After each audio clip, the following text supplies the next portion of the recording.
This video will be going over interactables and collisions. So as you can see, we've got a blue and a red CTA, and we're going to hide the visibility of the red CTA. So by using Unreal's collision system, we can actually hide the CTA on the right. So let's add a cube in, and let's swap the collision preset to block all. So now we've done this and it's overlapping the CTA, it will not show in the tour anymore. And we can also disable hidden in-game, so then it won't be visible in the renders anymore as well. So let's update this, and as you can see, it's now gone.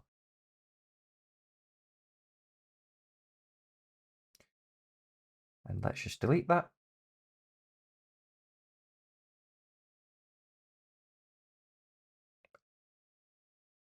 And as you can see, the CTA is now returned. We can also click onto the hotspots and do trace visible interactables. And as you can see, there's a green line going to both. So that means both CTAs will be visible. Now, as you can see, we can actually go onto the interactable edit list, select hidden, and we're just going to use the picker tool to click the CTA. And as you can see, that's now updated. If we go back to the hotspot,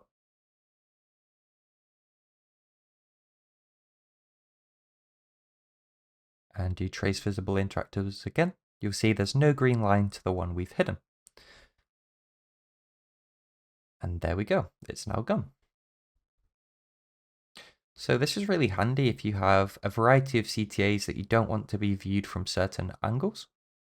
So for example, if you had a product that was just a bit too far away and you didn't want it to show on one hotspot, but you wanted it to show on another, then this is exactly how you can fix it.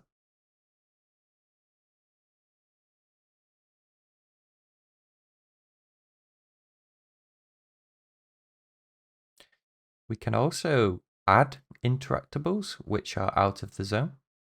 So for example, if we wanted to just see this one, we can add that in, and you'll see on the right it says tracking, and now we can view them.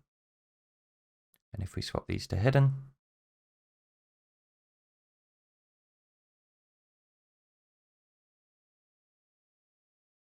they're no longer visible.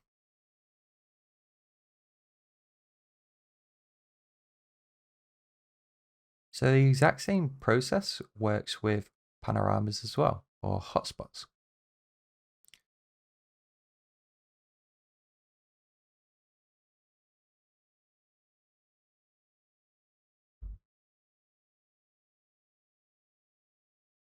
And as you can see, on a different hotspot, we can have different results. And that's it for this one, and we'll catch you in the next one.